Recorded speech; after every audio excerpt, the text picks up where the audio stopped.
This is Python's Paradise. This is your host, Greg Gilbert, aka the Python Hyena, straight out of Fredericton, New Brunswick, Canada, here on July the 10th, 2022. I just turned 50 on the 8th, so I'm doing my first interview. Well, I did an interview on my 50th birthday, but my first post 50th celebration. And while we're doing that, we're going to be celebrating the 10th anniversary of Rock of Ages. I saw this film 4 times in the theater, folks. It took me back, and I am so honored to have a guest on the show who's in this film and does other musical exploits as well. Folks, I give you the awesomely talented Constantine Maroulis. Did I screw that up? No, sounded good. Constantine Maroulis, that's me. Oh my goodness. You know what? It's not the first time somebody has told me the correct pronunciation of your name. I still screw it up. It's all good. Oh, well. So I need an easy one like Python, and then I'm good to go. You know what? I got the idea for number one. I love snakes. I don't own one, but I love snakes, and I kind of got the idea because I was watching American Graffiti one night, and it come to that scene where between Wolfman Jack and Richard Dreyfuss, but Richard Dreyfuss doesn't know that it's Wolfman Jack. He just sees why because appears to be a regular radio DJ. But when he leaves the station there and he hears the voice, he does that double take, sees a silhouette of the Wolfman, and I kind of got the idea from there, and of course like I said, Python just sounds like a good DJ name, and I love African wildlife, so there you go. And the ladies like that too, because they never know what that means, they might think he's talented in a lot of ways. Well, too, and if you're DJing, it could be the rock python. I like that. Yeah, because the African rock python's the second longest snake in the world. I mean, hey, I've seen photos of them eating impala, so they take no prisoners. No, thank you. No, thank you. Well, look at this. What do you think? 10 years since Rock of Ages. What do you feel? I can't believe it's been 10 years. Nor can I. I have some weird mixed feelings about the movie. Of course, I originated the lead role on Broadway. And I just love the musical, especially the original company and the magic that we would produce. And I think at the end of the day, it's a testament to all the work the original company put in on Broadway for a show to then be made into a movie with the biggest movie star in the world, Tom Cruise, is flattering, of course. I feel like they missed some of the heart that's in the musical, and they just went a different way with the film, and that's okay. Not so much just the casting, but just the emphasis of some of the character arcs and the storytelling. They really took a lot of artistic liberties in the movie. And I remember early on when we were first doing the show, there was a rumor that there was going to be a movie and that they were selling the rights. And at first, like Patrick Wilson was involved with producing it with Tobey Maguire and all these people. And Chris Dorenzo, the original writer of the book of the musical, was always going to write the movie and direct the movie. Mm-hmm. And it wasn't going to be like a $200 million movie like the one you saw 4 times in the movie theater. I'm pretty sure you're the only person that saw it 4 times in the movie theater, because if you remember, it was kind of a big, it was a little bit of a letdown, and I say this, and I'm in the movie. I'm not speaking from like bitter standpoint or jealous or anything like that. Mm-hmm. I feel like, yeah, I would have liked to have played my part in the movie, because I feel like Diego is really talented, but they Mm-hmm. went with like a teenager to play Drew, basically. And that's not what Drew is. Drew is someone who's been out there trying to make it. He's never gonna make it. He Especially meets with those boy bands. well, exactly. um, but that is made funnier when he's like nearly 30 years old trying to like change his image. So he's kind of the guy we root for because yeah, he's talented and he's fun and he's cute and he's affable, but it's really about him meeting Sherry and finding love. And like, you know, music will be a part of his life. You know, he'll live in like the LA suburbs and write for TV commercials or something like that, you know, leave like the rock star stuff to Stacey Jacks. That he's not built for that kind of thing. So they really changed a lot of that dynamic. They really ended up making the story a lot about Stacey Jacks, which is not what the show is about. Look, it on its own, it's cool, but if it's the adaptation of the musical, it's completely different. I got to do like a fun cameo in it. I really wanted to play my part. Mm-hmm. Adam Shankman just wanted to go a different way with it. I mean, Glee was very popular at the time. I think they just wanted to like Gleeify the movie, which was a bit of a bummer. Everyone was really good in their own right, but they're all in a different movie, if you ask me. I feel like Tom Cruise is pretty much my favorite actor and is my favorite movie star. He was like in a completely different movie. I mean, they added like the Catherine Zeta-Jones character. That movie, that's not in the musical. Bryan Cranston, like there was just like so much happening. It was a lot. It was just a lot. But I'm glad you like it.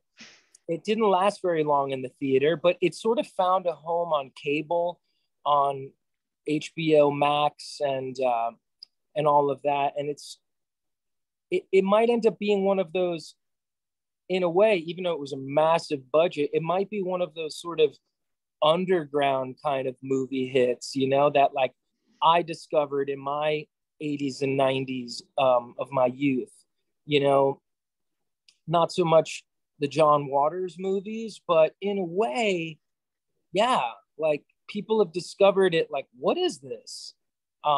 Maybe not knowing what Rock of Ages the musical is. So it's I'm sort of like torn on the whole thing. But you know, I got to do the single off the soundtrack with Mary J. Blige, and that's always good for a few million streams a year. And anyway, I got the CD here, but it's yeah, packed away. Oh, yeah, but I have the CD.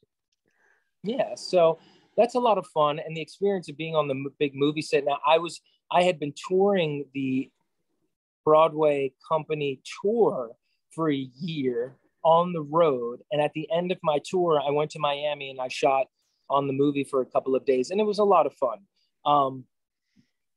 Now, it would have been a lot more fun to be working on it every day and be playing the part I gave birth to. I wish you got to too. I wish you got to too. It would have been a very different movie. And even Julianne, I mean, you haven't really exactly seen her star in a bunch of movies since then either. I just feel like it was just a big miss. It was a miss. And I all these years later, I feel like I can say that, you know. Well, here's the thing. For me, it was I know very. Python's like wah wah wah. That's my favorite movie. Actually, you want me to tell you something? Here's my drop for. I knew it was based on a Broadway musical. I hadn't seen the Broadway musical, Right. so I certainly can identify for what you're saying. You know, Yeah. me it was A little very bit, but it's cool that you discovered it on its own and you didn't discover it from being a fan of the Broadway show, you know. That's going to happen a lot with like Wicked, the Wicked adaptation that'll come Mm-hmm. out I think next year with Ariana Grande and Cynthia Olivo. That is a massive show that has really, over nearly 20 years, millions of people have probably seen it worldwide. but it's still going to garner like an audience that's never seen Wicked, that has no idea what Wicked is. I actually don't know what Wicked is. Yeah, so it's sort of a funny telling of the Wizard of Oz, essentially. Love the Wizard of Oz. Yeah, yeah. It's like it's just about the good witch and the bad witch, basically. Well, you know, two of my favorite movies of the last 10 years had to do with a lot of nostalgia, because I mentioned I just turned 50 on July 8th. So nostalgia plays a lot in if a movie can take me back to those special places, it's got me. Rock of Ages was one of those movies. The other one was I'm Everybody. glad. Yeah. And the other one was Everybody Wants Some, which I saw 9 times in the theater. That like a Van Halen thing? No, well, Van Halen's got a song in it. It was Richard Linklater's spiritual sequel to Dazed and Confused. Only where Dazed and Confused I don't was even set. know that. Yeah, Dazed and Confused was like the last day of school in 1976. But Everybody Wants Some is set in that last weekend of college, or before college starts, that last weekend in 1980. And that soundtrack I also have, because boy, did that take me back, you know? I grew up with the whole MTV and all of that. So I grew up with a lot of that stuff, you know? Yeah, you're frozen up on me here. I have to pause her. There, we're back. We were both seeing each other frozen. But as I was saying, it's not the same characters as Dazed and Confused. It's called a spiritual sequel because this one is set in the 80s. Actually, it's set in 1980, that last weekend before college starts, and has a great cast. But it starts, My Sharona, and then it ends with Good Times Roll by the Cars, and yes, it has the Van Halen song in it, and it's got Pat Benatar. It's got a lot, and that was a movie that just took me back. Well, yeah, I mean, those tunes are amazing. I do not know that movie, and I know my movies. I have to check that out. I'm wondering if where I can find that, on Netflix or something. I wonder if I got that up on here. Where? I'm seeing if I can find it so I can just show it to you, because I have got a bunch of Blu-rays sitting up here, so because I was able to show this off. So let me see. I'll get her for you. I'll show it to you. That's all right. I'll find the title somewhere. I'm sure it's on Amazon somewhere, right? Yeah, I'm pretty sure. Oh, I found it.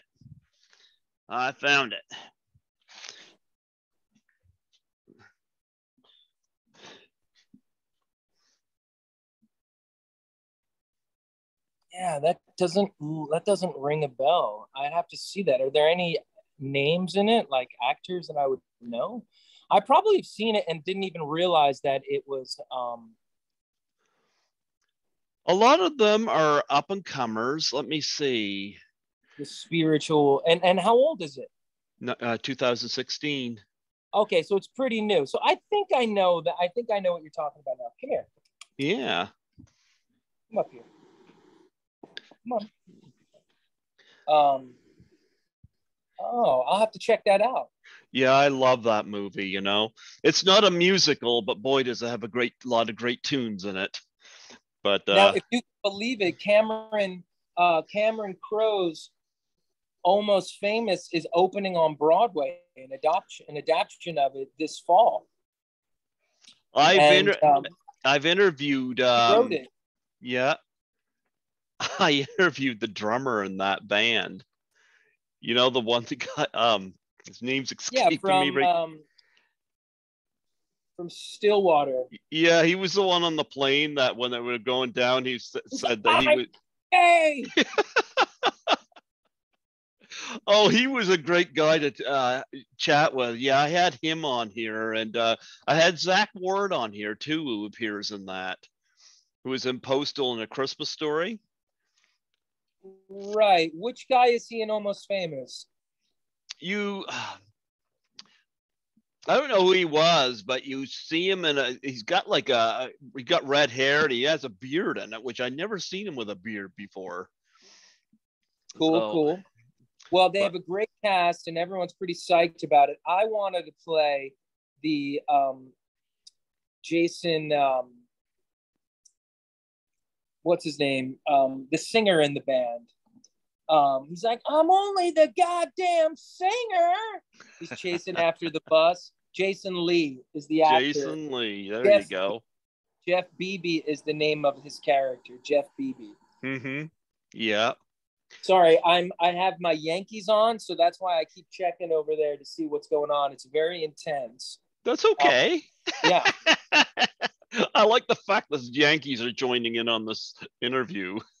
Well, yeah, you know, they have an opportunity to win a pretty important series against the Red Sox, who are kind of hanging in there. And it would be pretty cool. But, oh, so what just happened here?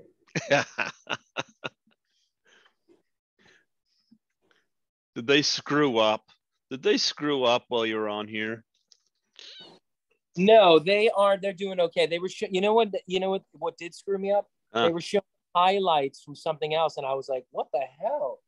Mm-hmm. So I'm sure are you into the hockey or? No, Really? no. I'm not really a sports person. I used to watch wrestling when I was younger, but I mean, now it's called sports entertainment. Me too. Yeah, I'm into Yeah. wrestling for sure. Yeah, not much into it now, but back in the 70s and 80s, yeah. Back when it was when they had Cyndi Lauper doing the rock and wrestling. That was awesome. That was awesome. Yep, with the Rowdy Roddy Piper. Oh yeah. Yeah. And oh, daddy, do you know you're still number one? And girls, they wanna have fun. Oh, girls just wanna have. And Captain Lou Albano was in the video with the rubber bands on his face. What a weirdo. That really was what led to WrestleMania. Yeah. Because Cyndi Lauper and Captain Lou Albano's connection. And Roddy Piper was the perfect heel for that whole thing. Like there was nobody else that could have done that any better. But yeah, led to WrestleMania. Those were the glory days of wrestling. Mm-hmm. For sure. And now Vince McMahon is in all kinds of other trouble, so I don't know. You watch him weasel his way out of it. Oh, of course. Of course he will. There's been a lot of stuff covered up with that. I've had Princess Victoria on here, and she did not have too many fond words for Vince. I'll tell you that. Well, I was just at Lexi Lawson, or excuse me, Alexa Bliss's wedding to my buddy Ryan Cabrera. Lexi Bliss, they call her, and that was a good time. There were a lot of wrestling people there. I didn't know a lot of them, but we had a good time, man, for sure. I love Alexa Bliss. That's my girl. I was just at her wedding. Like, oh, wow. Yeah. Oh, man. She's gorgeous. She is gorgeous. She is. Yeah. Yeah. I don't know what they were doing with her, turning her into this freaky character with the doll. She didn't need to do that. I don't know. I got to be honest. I don't know anything about her work anymore. Like, I'm so out of touch with wrestling. Mm-hmm. I feel like she's one of those She's like the girl from Suicide Squad. Harley Quinn, basically, right? Yep. She's kind of a Harley Quinn character. She is that. Oh, Alexa Bliss. I like her. I like her. I'm familiar with her. Definitely like her. Wow. Yeah, man. What? She's got so many fans, and they are hardcore. They message me wild, crazy shit.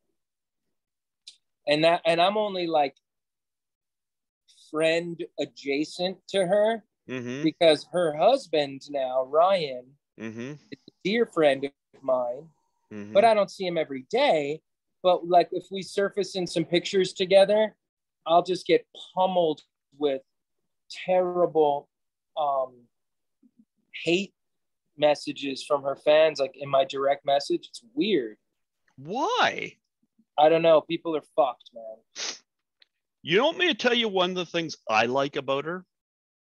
Is that she deals with a problem that I've dealt with in the past.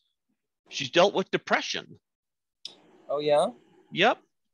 And that was one thing I could identify with. Like, I mean, I know she was on Cameo there for a while until Vince decided, oh, well, I got to take some of that, you know. But no, I like Alexa Bliss. I think she's fun.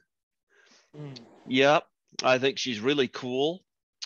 But I don't know what they were doing with the doll thing. I thought she was fine the way she was, but sometimes I think about that. I have to check it out now. Vince veers so far away from reality. It's not funny, you know. And but does he control those stories? Yeah, unfortunately. It's not like back in the day. And like the Miz is very close with Ryan, so I've met the Miz over the years a few times, and there were some huge people there. It was crazy, but Austin Romero or something is his name. He's kind of one of the like announcer guys, kind of like fun ringside kind of dude with like, you know, he's a cool guy. Yeah, I'm just so out of touch. I mean, I was so into it as a kid. I mean, I had the Land of a Thousand Dances or whatever. I had the record, which interestingly enough, I think that's Simon Cowell produced that. Oh, wow. Like that was his thing. Like early on in the 80s, how he broke into the music industry, he produced weird stuff like that. Like he would put kids shows on albums and he would put wrestlers on albums and they would sell, and he just kind of became this like alternate programming guy. And that was a big deal for him. So of course you have a Hortons coffee cup. Tim Hortons, that's where I was when you text me there and asked if, yeah. Of course you have Tim Hortons. Tim Hortons. Yeah. Nice. I wish I had a Rock of Ages shirt. I don't, but I got this though. Oh yes, the Beatles. Yellow Submarine. And did you see Get Back on Apple? Or on, no, actually, my television's only set up to play my Blu-rays. You know, I did that. That's it. I got lots of Blu-rays, but so I'm at work. You don't do like the Netflix or apps or anything like that to stream? No, I haven't. No, something's on YouTube. I get it. Like I get these. I get the Blu-rays. You know, and I like it. You're real analog. Oh yeah. Yeah. I do that. What is Alexa Bliss as gorgeous in person as she appears? She is. She's gorgeous. But she's just a normal girl, man. Like without all the makeup and just chill. Like she's, you know, quite petite. And she's actually really athletic. I think she played sports and did gymnastics growing up. So really kind of, she's jacked, you know, but like compared to some of the girls at the wedding that were like, I don't know who they are.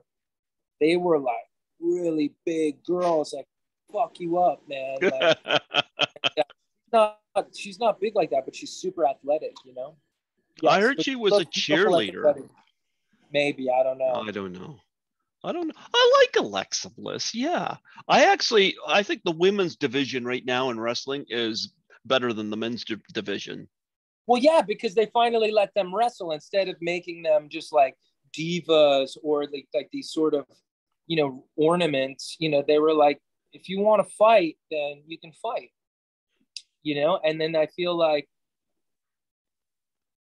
you know, women were like, hell yeah, we can do this. You know, we know how to tell stories. We can, you know, do characters, and they can do some really athletic stuff. And Mm-hmm. yeah, I get it, you know. I agree. Absolutely. I think Absolutely. the Logan Paul or whatever one of the Paul brothers just signed with wrestling. Oh yeah. Yeah. Well, I didn't know you were connected with Alexa Bliss. I think that's really cool, you know? Yeah. Oh, that's awesome. Now, did I'm being comical here. Did she have the crazy doll with her when she was in her wedding dress? No. No. She had sort of like a pink wedding dress, which was cool. And Oh, you can nice. see the pictures online if you Google them, you know. I didn't even know she was married, you know. I don't follow her that closely, but I think she's cool though. I think Alexa Bliss was always a fun character, whether she was a heel or face, but Yeah. she was always fun, you know. Oh yeah. Yeah. But with Rock of Ages, one of the things I loved about that soundtrack was and I don't think I ever seen this before, was the combination of songs. One of my favorite sequences, and this took me way back, it's starting to come back because now LPs are starting to appear back in stores again, you know? But I remember back in the day, the early 80s and late 70s, going to the record store and you had the LPs. One of my favorite scenes in Rock of Ages is the combination of I Love Rock and Roll in Jukebox City, or Jukebox Hero, excuse me. Right. And I love Julian Hough there, when she's like on that pole and kind of spinning around there. But they're going down that. And I saw Van Halen's Jump there, I think. And I saw the Cars, Candy O. I love the Cars. But I was like, look at all these albums, that just took me back. I got Yeah. lost. That was a new mashup. That's not in the musical I Love Mm-hmm. Rock and Roll and Jukebox Hero. Although Mm-hmm. in my band, we play Jukebox Hero, and we actually break into a Whole Lot of Love by Led Zeppelin in the middle of the sort of middle jam section. Oh yeah. And but yeah, so that was new to the movie. Pour Some Sugar on Me was not in the musical. Okay. That was new from the movie. In fact, the joke is that, Rock of Ages is a name of a Def Leppard song, Mm-hmm. and the joke in the show is that we didn't get the rights to the Def Leppard song, so but just the title. Well, I'll Like go. David Coverdale comes on and does like a curtain speech, and he's like, "Hello, this is David Coverdale from Whitesnake, and prepare to have your face melted." And no, we won't be playing any Def Leppard because we couldn't get rights to their music. So it's like really kind of a cheeky, fun thing. But like Well, I said, the movie expanded on the whole thing like tenfold. I mm-hmm. just think it was just overthought, overthought. Yeah. No, But 10 years, yay. well, I'm sorry at like I think they should have went with you. Nothing against Jago either, but I think they should have went with you. I mean, you're definitely a rock star, I mean, they should have went, and you could sing. It's like I don't know why they didn't go with you. again, they just wanted younger. They wanted to go with a different thing. You know, it was just a different mode. Like they didn't want like a 30-year-old actor. They wanted like a teenager basically to play the part, you know? Wow. It made the whole thing very different, but I guess they just wanted such a distinction between once they got Tom Cruise and he was going to be playing it like older. Mm-hmm. Because let's face it, I mean, he was like 50 at the time. So he was sort of like, you know, kind of playing it a little bit more like a hardened, like Axl Rose type, you know? I loved Tom Cruise in this movie. I got to admit, you know, Tom Cruise is. I got a lot of his movies, and I find he just keeps reinventing himself. Now he's doing stunts and stuff in the Mission Impossible movies and whatnot. But I really loved his Stacey Jack's creation in this movie. Did you meet him while you were there? Yeah, if you go on my Instagram, I just posted a picture of the two of us for his 60th birthday. Yes, he would come to see me in Rock of Ages, and we would talk backstage for a long time about the show and all of that. And he was really, really cool, really cool. I'm a huge fan. I loved the new Top Gun I Maverick. did too. Of So well done. Yeah. course, it also didn't hurt that it had Jennifer Connelly in it, you know? She's incredible. Yeah.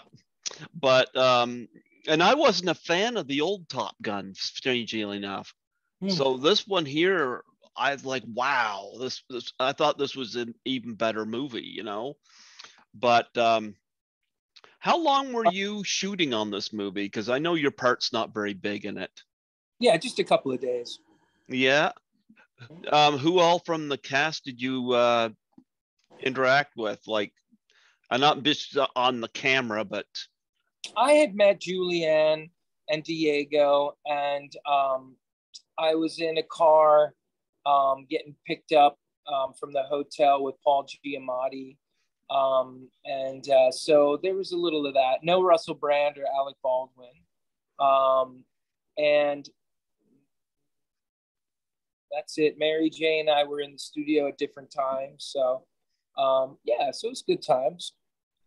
I gotta say, Paul Giamatti. Every time I think of him, I think of Pig Vomit from Private Parts.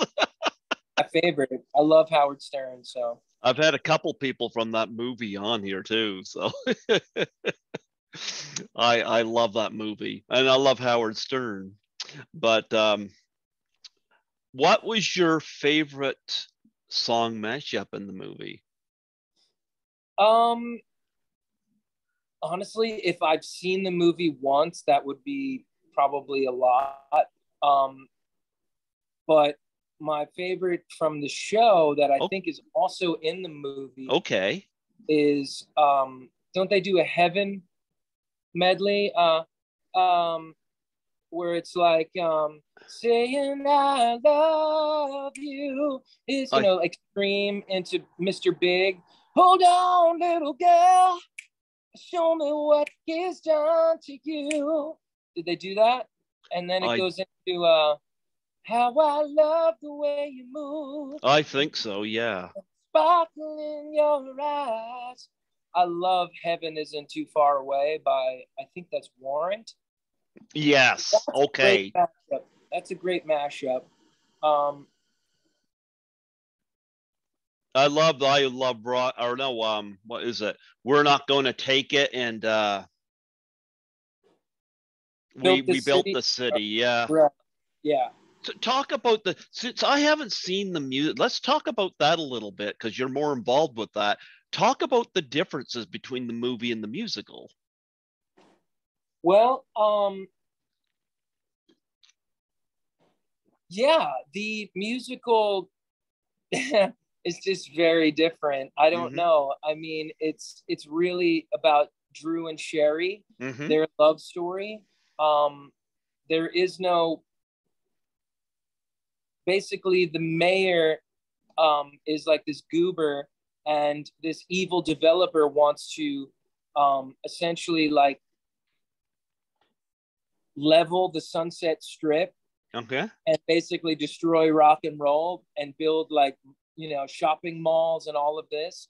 And he's got like all these plans, and his son, Franz, who's not gay, and him sort of like plot to kick Dennis, Alec Baldwin's character, out of their home, the Bourbon Room, which is loosely based on like the Whiskey A Go Go. Mm-hmm. And so basically we have to like put on a big show and save the day.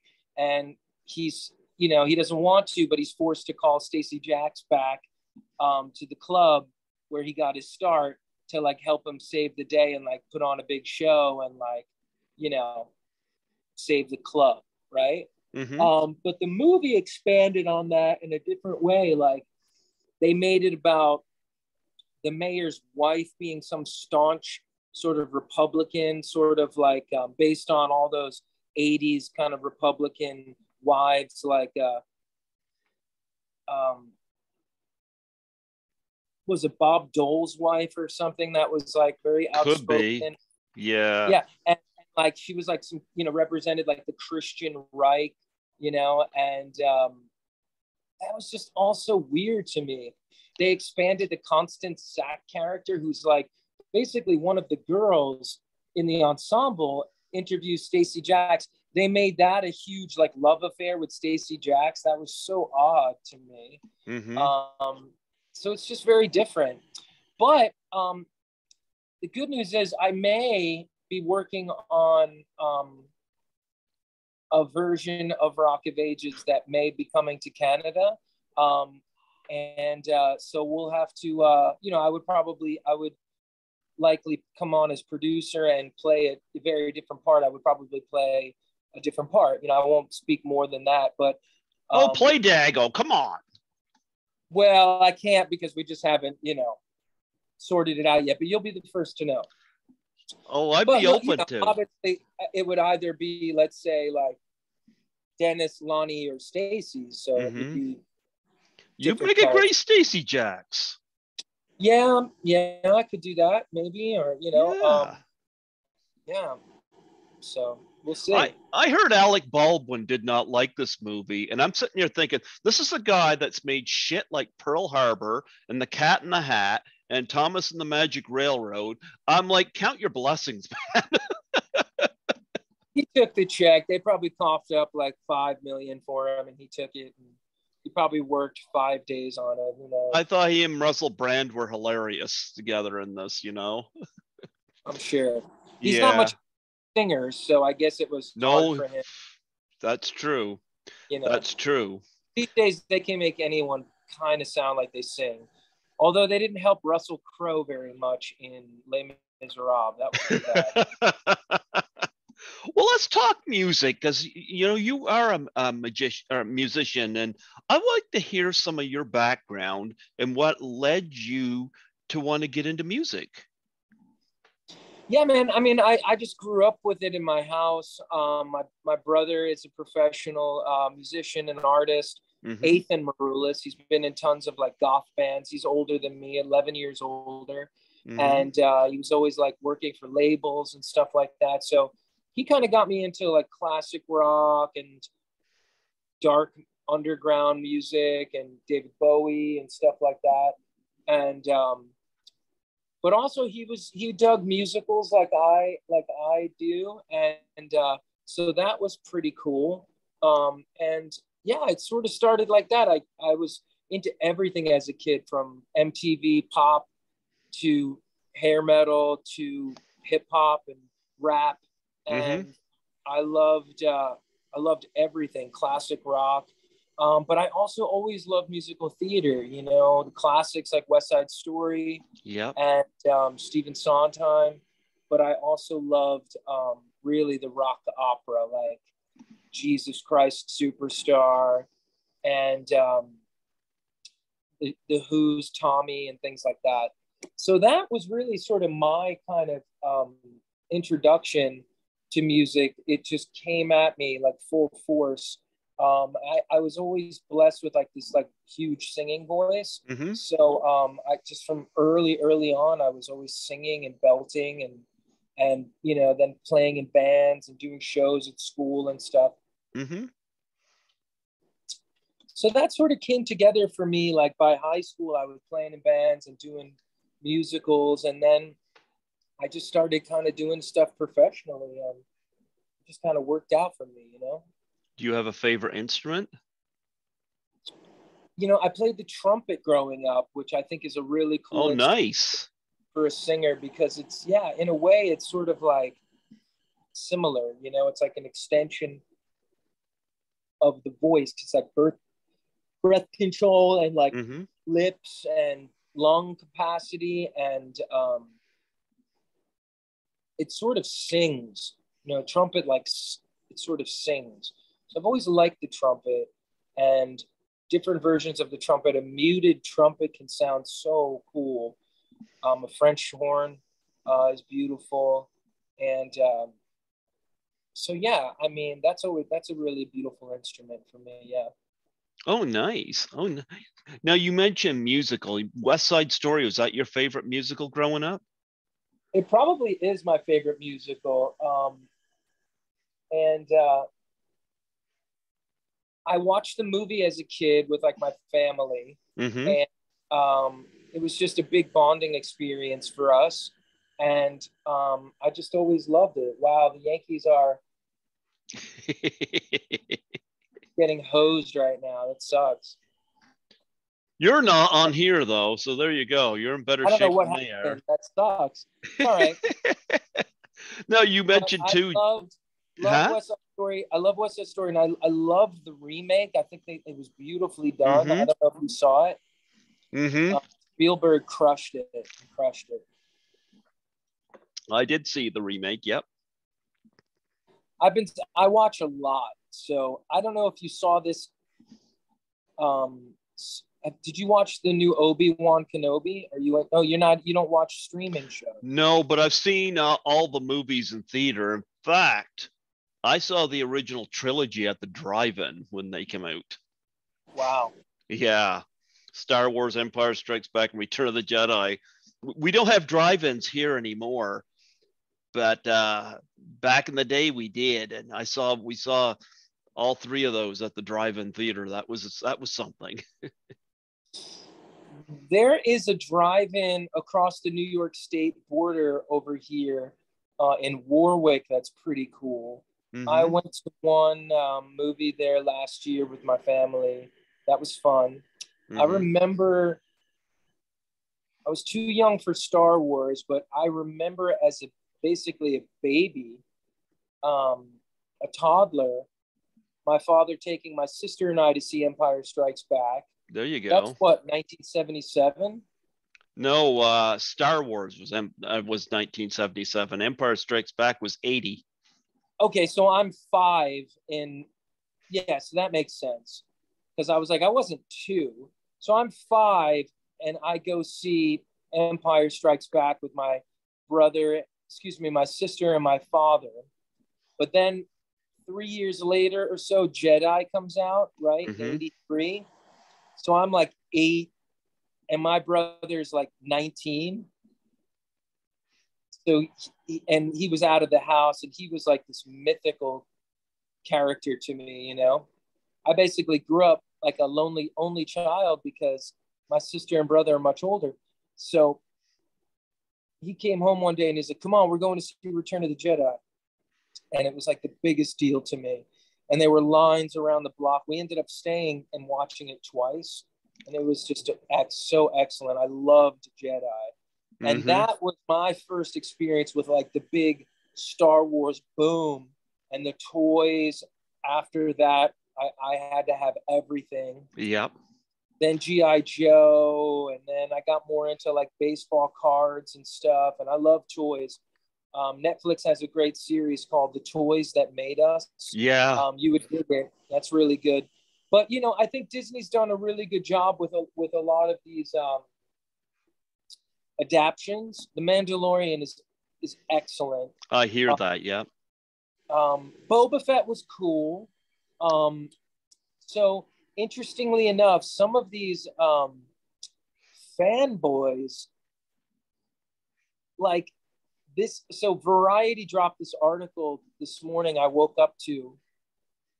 This guy edited all 6 episodes of Obi-Wan Kenobi into one 2.5-hour film, and like somehow added dialogue here and there for like Darth Vader, somehow like recreated a shot or two so it would like fit, edited stuff out, and everyone's going crazy because a lot of people thought Obi-Wan had some boring moments, although it was really good, and just like long scenes just to be long. Mm-hmm. So he edited it basically, I mean, it's 6 hours. It was six episodes. Some were shorter, some were longer. So I'd say it's probably at least 4 to 5 hours of programming. And Wow. he edited it into one 2.5-hour film. And it's crazy when these fanboys do shit like that now. And they know they have the technology, and Disney hasn't taken it down. It's getting millions of views. Like you can watch it through his website. He's not trying to make any profit off it or anything like that. Fucking A, man, what is happening? But anyway, it's really, really well done. But I remember when The Irishman came out, which of course was Scorsese's, blockbuster. I actually thought it was a masterpiece. A lot of people shit on it, but I saw it in Toronto. Yeah. You saw it at TIFF or no? No, no, I saw it in Toronto when I went to visit there last year. I thought it was incredible, and yeah, I liked it. Yeah, it's nice to see Joe Pesci back. I mean, he was incredible in it. I watched it at home on like Christmas Day or whenever it was 2 years ago. Mm-hmm. And I was just like, wow, this is masterful. It's long, but I thought it was really good. But some of the deep fake stuff, some of the aging stuff didn't really work, people thought, right? For Robert De Niro. This YouTuber who does like these deep fake videos, apparently, he ended up doing his own edit of Scorsese's movie, and it was like, it looked 10 times as good as anything Scorsese did.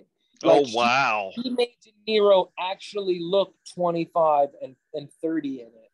It was unbelievable. This guy ended up getting a big job, apparently. Oh, nice. And now there's this guy running around on Instagram who's a deep faker, and he deep fakes himself as Tom Cruise. Have you seen this guy? No.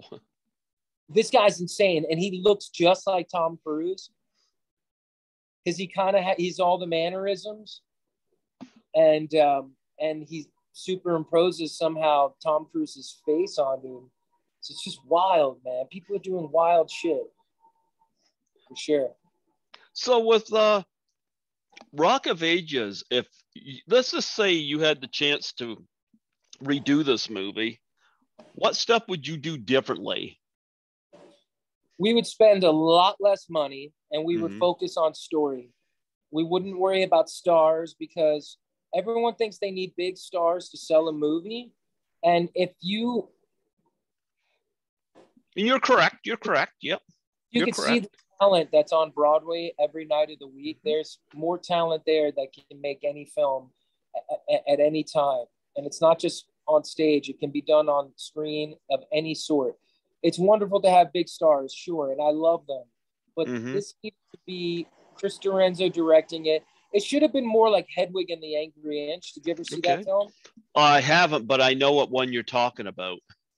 That was done like indie. It was done, still had these great musical moments, but it was done kind of... I should check that out. I haven't. Yeah, I should. That's an excellent film. That is based on a one-man show, right? One man and a band. That is a perfect way to flesh out a musical with characters, but it was done so well. It wasn't overdone. Like they still had cool musical numbers, and like you could do stuff without it being like, I don't know, just 60 girls on stripper poles flying around doing like Cirque du Soleil shit. I mean, that was just like so odd. That's not what the show is about. It's like dirty and raw, and it's more like a Guns N' Roses kind of like, you know, Mm-hmm. that kind of that should have been the vibe, like more like a video from the 80s, you know, not so much like a big glossy shiny Glee movie or something, you know. Absolutely. Have Now, I shit on the movie enough tonight or no? you know what? I respect your opinion. I don't hold that against you at all. Yeah. And I get it. I get it. If I was in your shoes, I'd probably think differently too. Because I haven't seen the stage play, so I have no frame of reference there. And the You bummer know? is the rights went out to the movie so early on that where a lot of your listeners will have seen like Hamilton on Disney, which Mm-hmm. is a filmed version of the play. Mm-hmm. So it's on stage filmed like over the course of several shows, and then they do like close-ups, and it's beautifully done. Because the rights were out to New Line, we couldn't have a version of the musical like that, a multi-camera shoot. Like there's this company, Broadway HD, that does that. They do these amazing shoots of shows. And that would have been incredible to have the original company like documented like that, but nope. No, I wouldn't mind seeing the musical, but I got to admit, I love the movie. But yeah, I understand your position. I'm not offended There's at probably some all. bootleg on YouTube of it, I'm sure, Act 1 and 2 of the original company somewhere. Yeah, But they but look like shit. Someone's cell phone from like the balcony, you know. yeah, I don't do that. But you also have you've done some albums, and Yeah. I yeah, have a new album in the works. Until I'm Really, Wanted. Until I'm Wanted was my most recent album, and Oh, that's okay. available on Spotify. Here I Come is on there. She's Just Rock and Roll. All About You. Once in Your Life. A bunch of songs, Blown Away, and Pray for the Soul of Betty. I Pray for the Soul of Betty was an Mm-hmm. old band of mine 20 years ago. Mm-hmm. That was a lot of fun. And we've been talking about maybe doing some kind of reunion at some point, but that would be fun.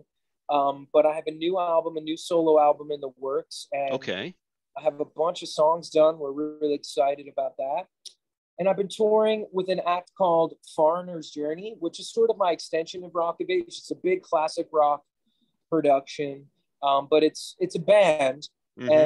and we do a lot of Foreigner, a lot of Journey, but we mix in a lot of the Rock of Ages catalog. We mix in some of my stuff, and people love it, man. And like I have a bunch of shows coming up this week, and there'll be like thousands of people there. It's crazy.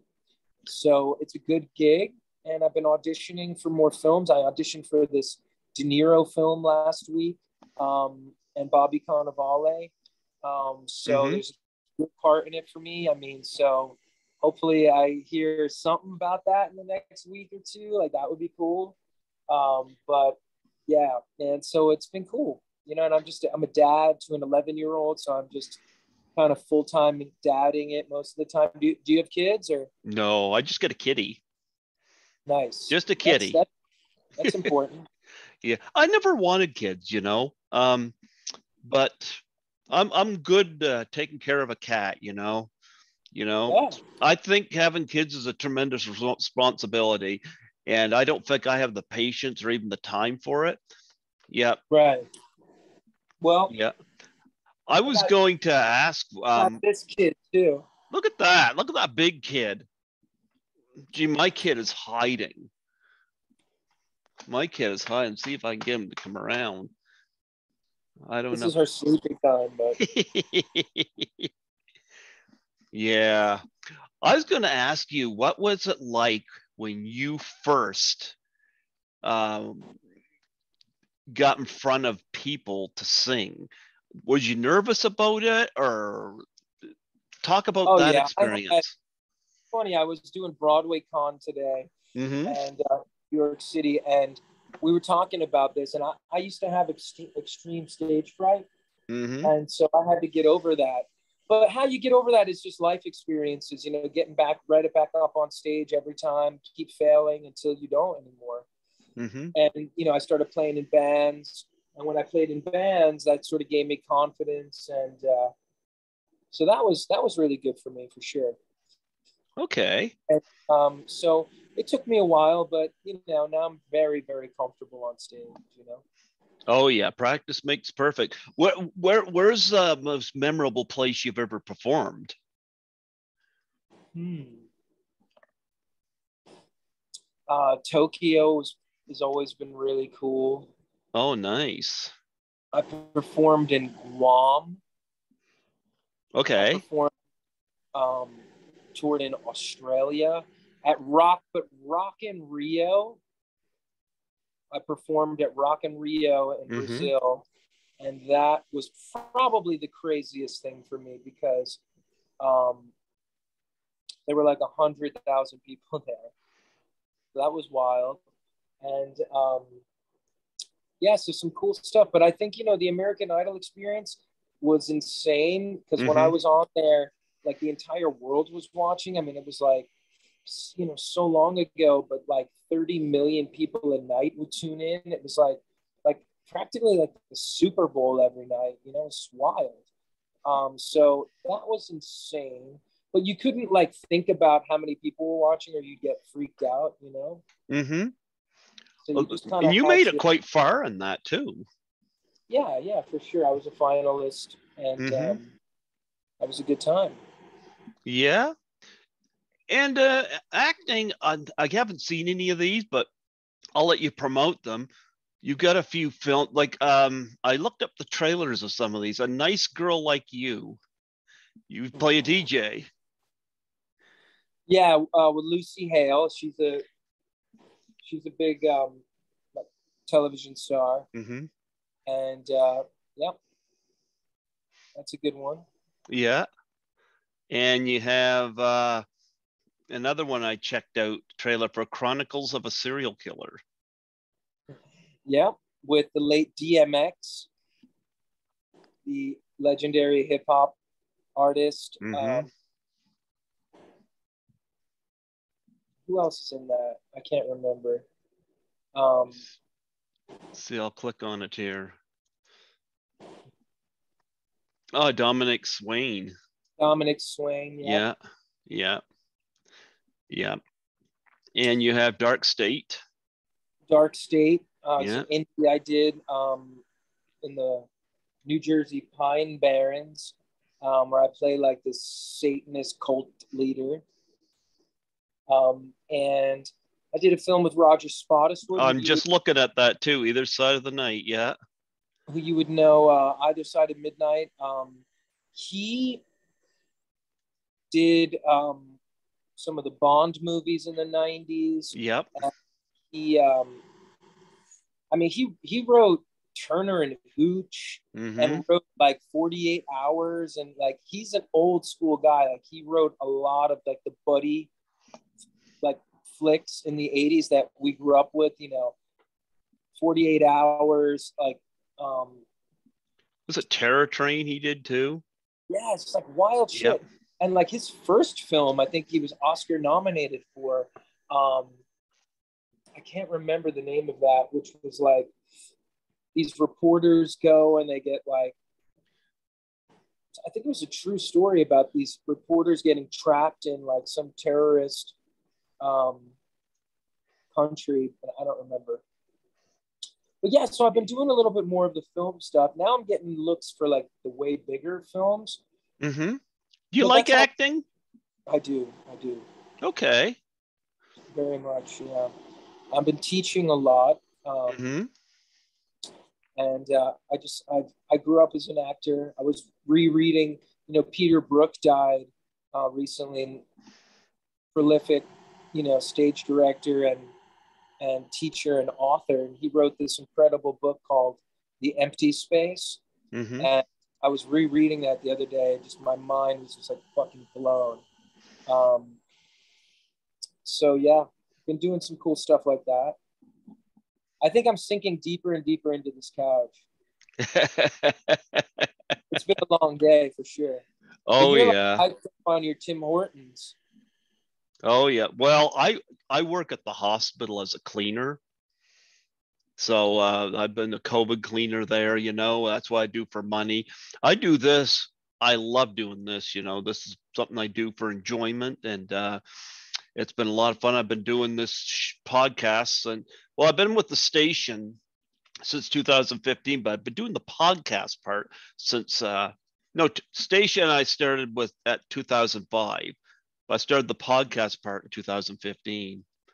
Nice. Tommy Wiseau was my first guest, and that was just a fluke from the room. So, Is that yes. a movie? Oh, yeah. James Franco played Tommy Wiseau in The Oh, Disaster fuck, Artist. I know who that guy is. You had that guy on? Well, That was my first guest. That's quite a get. Yeah. And it was very much a fluke. That movie was crazy. The Franco, version of it. Yeah. What a wild, endeavor for sure. Absolutely. Well, what is your funny James Franco story? What's that? I'll tell you a funny James Franco story. Oh, please, yeah. Well, he was doing a play on Broadway, mm-hmm. and each year they have this big benefit called Broadway Cares. Mm-hmm. So he volunteered and to do it, and it's a massive event, and basically like it's basically 5,000 gay men with their shirts off in the audience, like screaming and yelling for like hot Broadway dancers and stuff. And then like a celebrity will walk out and do some skit or something and leave the stage, right? Mm-hmm. Well, he and I end up sharing a dressing room together, and he didn't talk to me the entire time. He was like on his computer, like, have you ever seen The Social Network? Yeah, I got that movie here. Remember when like Justin Timberlake's character walks in and he's like, oh, don't bother him, he's locked in, and the guy's like like this, and he's like, he's locked in. Yep. That was basically James Franco was like on his computer like this with his feet up and like reading books and like writing stuff. And I was like, hey dude, and he didn't even acknowledge my presence once. And we shared a dressing room for an entire night.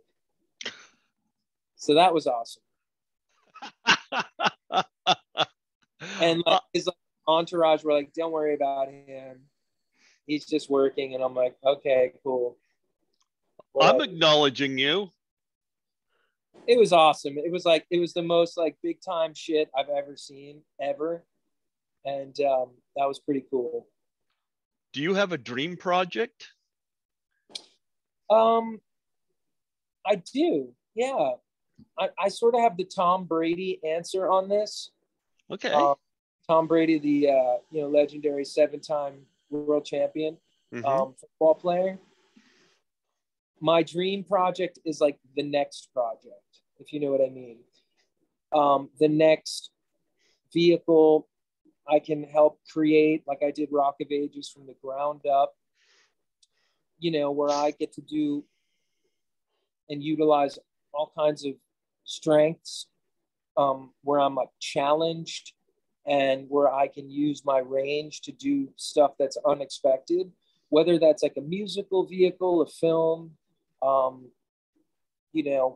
television thing, a concert experience, whatever that is. Yeah. And honestly, being a father has been a dream role for me also. Like my kid is amazing. And yeah, she's my best thing, for sure. Is she going to take after you in the music department? She did have a callback the other night for a film on camera. Oh, wow. Weird, yeah. She gets some looks for that stuff once in a while, so we take a look at it. But she is musical. She's more of an academic. She's gorgeous. She looks great on film. She's more of an academic and an athlete. She plays travel soccer and tennis, and she dances and sings a little bit, but she doesn't have like the driving passion for it, which is great and fine by me. Okay. Okay. You got any charities that you want to plug and promote on here? Yeah, me. No, I'm just kidding. I've had the pleasure of working with so many great charities over the years. From the ASPCA, that's how I adopted Clara. So, you mentioned Howard Stern. He does a lot with them, him and his wife. Actually, it's funny. Let me see. I do have it. That is Beth. 2014. Yep, I've still got it. And there's Howard Stern. That's so funny they're with the dogs because they mainly just fuck with cats now. Yep. I got this calendar. I listened to his show. Like he took all these pictures, like Howard Stern took these pictures. Well, yeah, she's a beautiful woman. Oh, she is. Yep. But yeah, and I still got it. I've always kept it.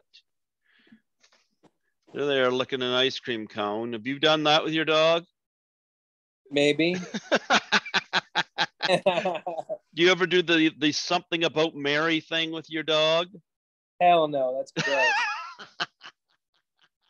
I actually interviewed Lynn Shay, and she said that dog licked some of the makeup, because she was all that was makeup on her for that character's skin tone. The dog was licking it all off. So it was, yeah, but my dog loves water. Like it's hot out, so I take the hose out, and she goes nuts with the hose. Just there you go. Great. But it's good times. You got a web page you want to plug and promote on here? Yeah, I mean, straight up, ConstantineMaroulis.com. It's super informative. All my tour dates, all my social media on there. At Constantine Maroulis on Instagram, Constantine M on Twitter, Constantine M official on Facebook, all the verified pages.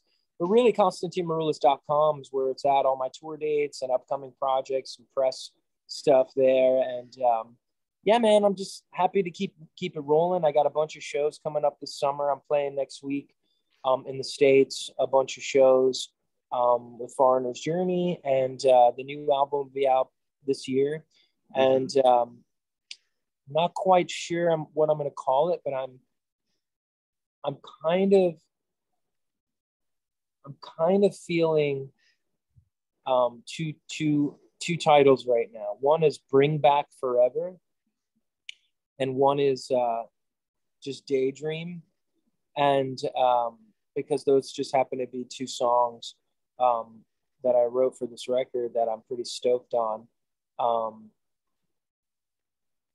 But I might go DACA with it also. We'll have to see. You go get Alexis to sing in on it? Maybe not her, but maybe her husband. There's a song with These Eyes. So that could be kind of fun because I was sort of like the smoldering, like googly eyed, like idol boy, but I usually like to keep it pretty simple, I like, maybe something else would come to mind, but we'll see. Well, you know what? I wish this film did you better, I gotta admit, I love this movie, but I understand. Yep. But you know what? I understand your point of view, and I wouldn't mind seeing the stage play version of it, I'm pretty sure the music would still take me back, I think it would. I think it would. You would dig it.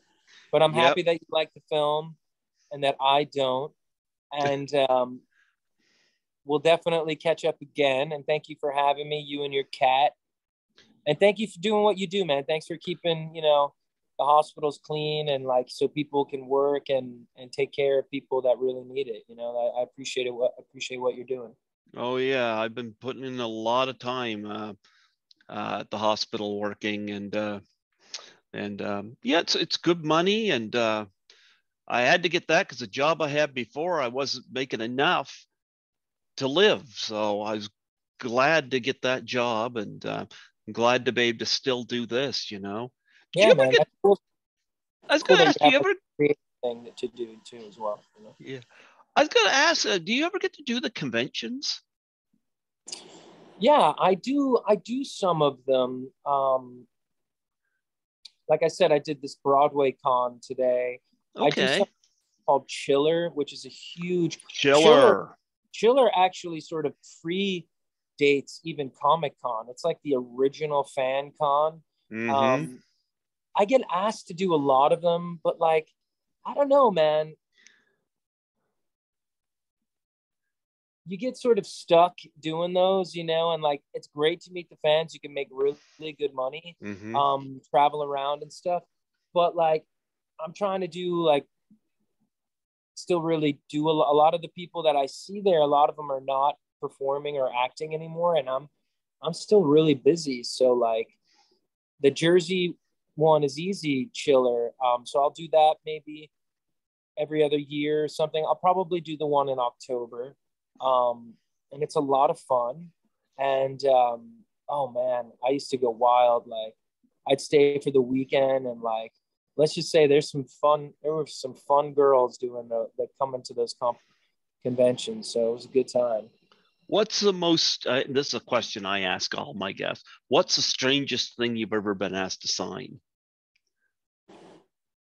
Hmm.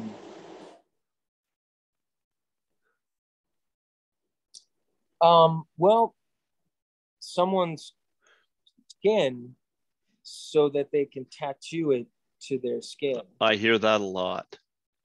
I mean, that's like fucked up if you ask me. I don't. Caroline Monroe was the first one I heard tell me that, and now I hear a lot. I don't have any tattoos, so I mean, Nor a do lot I. of yeah, a lot of people are creative with them, but I just never did. And but yeah, I bet yeah, Alexa Bliss gets a lot of interesting She needs fans. security.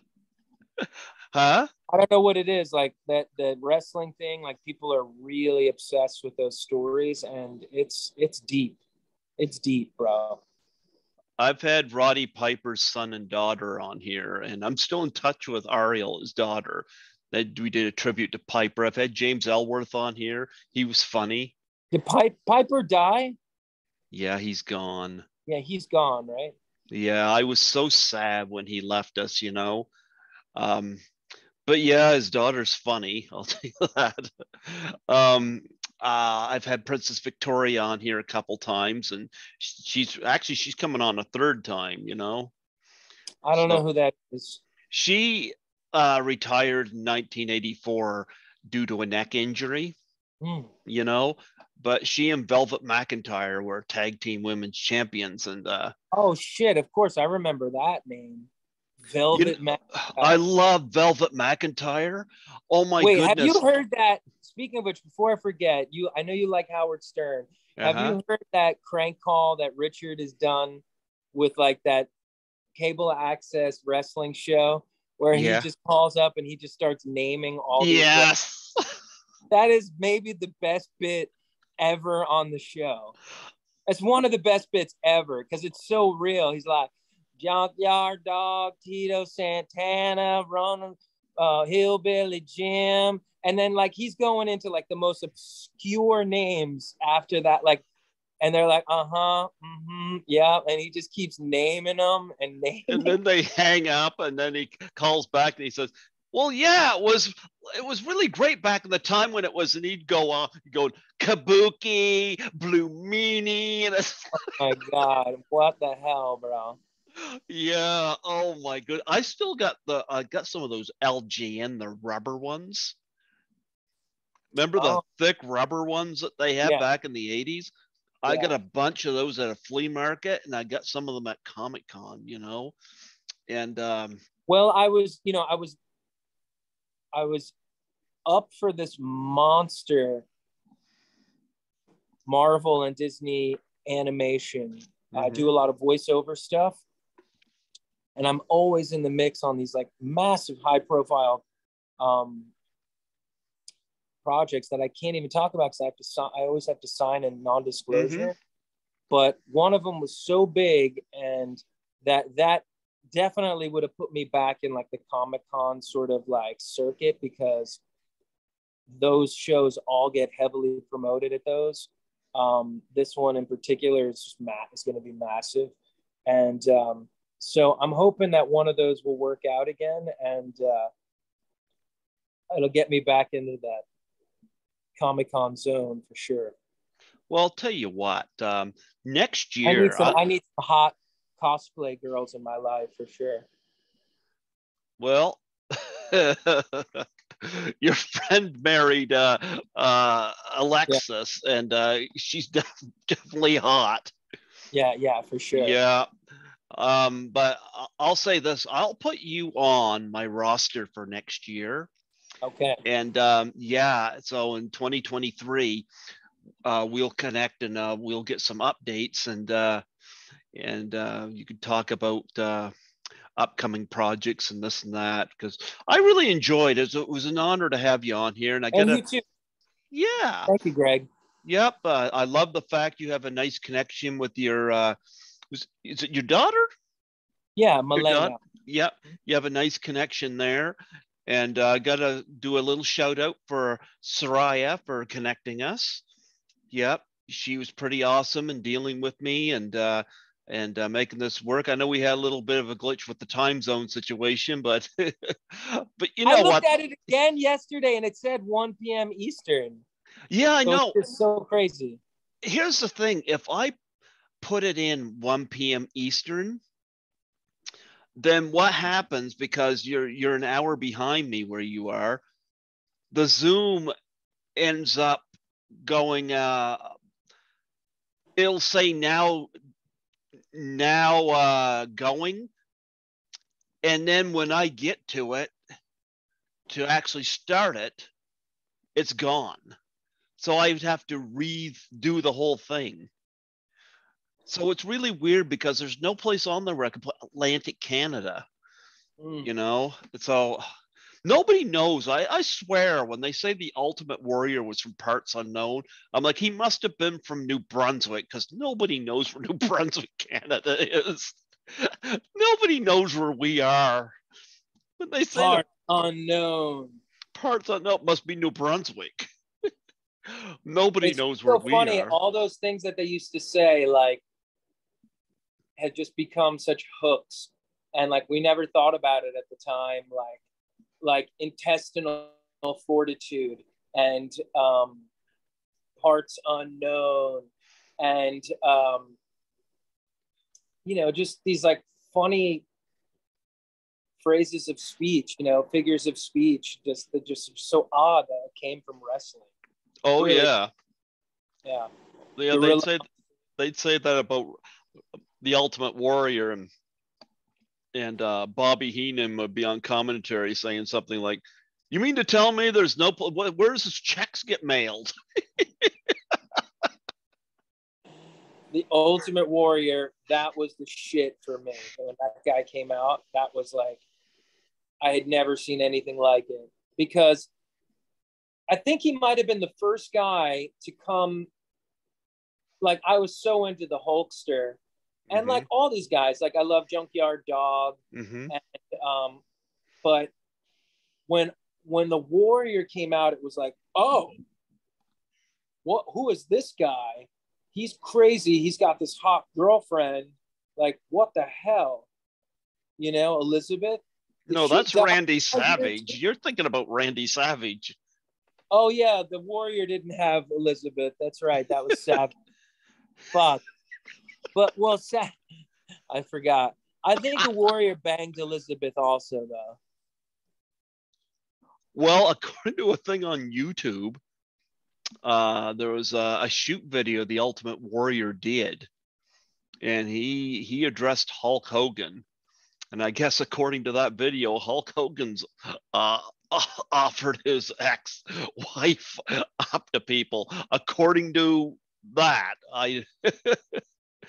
if Now, you ever, did I hear Elizabeth died too? yeah, 2003. How did she die? Well, it had something to do with her relationship with Lex Luger and the stuff that Lex Luger was doing that didn't kill him, but it ended up doing her in. Drugs? Yeah. Wow. Yeah. Unfortunately, Like it was sad. Huh? heroin or something? I don't remember off the top of my head what it was. I know Lex Luger got in a ton of trouble for it because when the cops arrived, of course, there was drugs there on the premise. So, yeah. So he got in a lot Wow. of Yeah, trouble. so funny. Like, yeah, these guys, they just like their wrestling days are over. That star, begins to dim, and then they just get into a weird place, man. Well, like Terry Funk is not doing well right now. And that was the guy that between him and Piper, I don't know who retired the most, you know.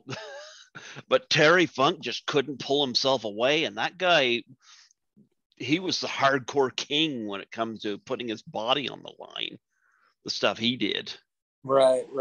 I mean, that's where I Mick saw Foley learned it. DiBiase, I saw DiBiase, not DiBiase, Jake the Snake. Like him. I saw Jake the Snake recently, and I had seen some shady videos of him over the years. Mm-hmm. He looked better now. It looks like he's got his shit together a little bit, and he's doing like some conventions. These guys asked me to come and like do the national anthem, a local thing, and I was like, sure. And there were some crazy people there for sure. But I'm gonna let you go, man, because I'm gonna pass the hell out. You're gonna sink into that chair. That's it. And we're gonna we'll keep talking about fucking wrestling all night, and I'll never get to sleep. Well, you know what? Catch you soon. I would love to have Alexis on here at some point, but I don't know. That might be a tall order, but I'll work on it. But I'll tell you what, I'd love to have you back. I'll put you on my roster for next year. Before I let you go, would you mind doing a plug for my show? Sure. Tell me what to say. Just state your name and say you're listening to Greg Gilbert on Python's Paradise. What's up, world? It's your boy Constantine Maroulis. That's right, your mom's favorite American Idol finalist. And you are listening to my boy Greg Gilbert right here on Python Radio. Absolutely. And you know, I love the movie, but you know what? I would love to check out the Rock of Ages play. Eventually you will. Because you know what? Constantine's got everything in order. He's a true rocker. Thanks, mate. Absolutely. Man, and we'll speak soon. You stay safe up there. You too, man. You stay safe too. All right. Rock on. Thanks, GG. Take it easy. Absolutely. God bless you. Late. Bye-bye.